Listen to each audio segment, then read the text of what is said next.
ಈ ಉಪಚುನಾವಣೆಯನ್ನ ಗೆಲ್ಲುವುದಕ್ಕೆ ಬಿಜೆಪಿಯಿಂದ ಹೊಸ ಸೂತ್ರ ಕೂಡ ಈಗ ತಯಾರಿಯಾಗಿದೆಯಂತೆ. ಟಿಕೆಟ್ ಲೆಕ್ಕಾಚಾರದಲ್ಲಿ 2+1 ಸೂತ್ರದ ಮೊರೆ ಹೋಗಿದೆ ಬಿಜೆಪಿ. ಅಂದ್ರೆ ಶಿಗ್ಗಾವಿ, ಸಂಡೂರು ಮತ್ತು ಚನ್ನಪಟ್ಟಣ ಗೆಲ್ಲುವುದಕ್ಕೆ ಈಗ ಬಿಜೆಪಿಯಿಂದ ತಂತ್ರಗಾರಿಕೆ ಜೋರಾಗಿನೇ ನಡೀತಾ ಇದೆ. 2+1 ಸೂತ್ರವನ್ನ ಸಿದ್ಧತೆ ಮಾಡಿಕೊಂಡಿದ್ದಾರೆ.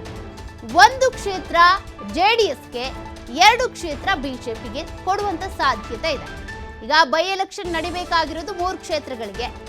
ಆ 3 ಕ್ಷೇತ್ರಗಳಲ್ಲಿ 1 ಕ್ಷೇತ್ರವನ್ನ ಜೆಡಿಎಸ್ ಕೊಡೋಣ, ಅಂದ್ರೆ ಜೆಡಿಎಸ್ ನ ಅಭ್ಯರ್ಥಿಯನ್ನ ಕಣಕ್ಕಿಳಿಸೋಣ. 2 ಕ್ಷೇತ್ರಗಳಲ್ಲಿ ಬಿಜೆಪಿಯ ಅಭ್ಯರ್ಥಿಗಳನ್ನ ಕಣಕ್ಕಿಳಿಸೋಣ ಅನ್ನುವಂಥ ಚರ್ಚೆ ಕೂಡ ಆಗಿದೆಯಂತೆ.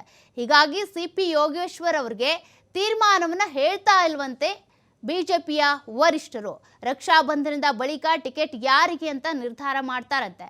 ಹಾಗಾದ್ರೆ ಯಾವ ಕ್ಷೇತ್ರ ಯಾರ ಪಾಲಾಗುತ್ತೆ ಅಂತ ಸದ್ಯಕ್ಕೆ ಸಿಪಿ ಯೋಗೇಶ್ವರ್ ಅವರಿಗೆ ಒಂದು ರೀತಿಯಾಗಿ ಗೊಂದಲದ ವಾತಾವರಣ ಈಗ ಶುರುವಾಗಿದೆ.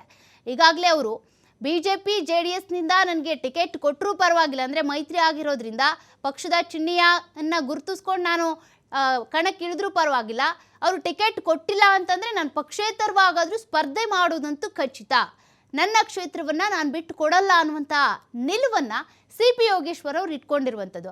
ಹಾಗಾಗಿ ಸಿಪಿ ಯೋಗೇಶ್ವರ್ ಅವರ ವಿಚಾರದಲ್ಲಿ ಬಿಜೆಪಿ ಹೈಕಮಾಂಡ್ ಯಾವ ನಿರ್ಧಾರವನ್ನ ತೆಗೆದುಕೊಳ್ಳುತ್ತೆ ಅನ್ನುವಂಥದ್ದು ಕೂಡ ಸದ್ಯಕ್ಕಿದೆ. ಯಾಕಂದರೆ ಈಗಾಗಲೇ ಬಿಜೆಪಿ ಹೈಕಮಾಂಡ್ನ ನಾಯಕರನ್ನ ಸಿಪಿ ಯೋಗೇಶ್ವರ್ ಅವರು ಭೇಟಿಯಾಗಿ ಬಂದಿದ್ದಾರೆ. ರಕ್ಷಾ ಬಂಧನದ ನಂತರ ಇದ್ರ ಬಗ್ಗೆ ನಾವು ತೀರ್ಮಾನವನ್ನ ತೆಗೆದುಕೊಳ್ತೀವಿ, ಅಲ್ಲಿವರೆಗೂ ನೀವು ತಾಳ್ಮೆಯಿಂದ ಇರಿ ಅಂತ ಸಿಪಿ ಯೋಗೇಶ್ವರ್ ಅವರಿಗೆ ಹೇಳಿ ಕಳುಹಿಸಿದ್ದಾರಂತೆ. ಹಾಗಾದ್ರೆ ಅಲ್ಲಿವರೆಗೂ ಕೂಡ ಸಿಪಿ ಯೋಗೇಶ್ವರ್ ಅವರು ತಾಳ್ಮೆಯಿಂದ ಇರ್ತಾರ?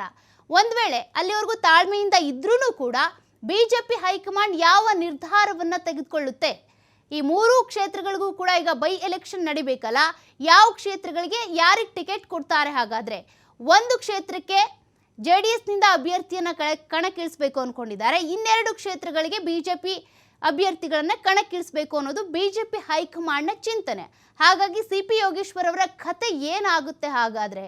ಅದು ಈಗ ಕುತೂಹಲವನ್ನ ಕೆರಳಿಸ್ತಾ ಇದೆ.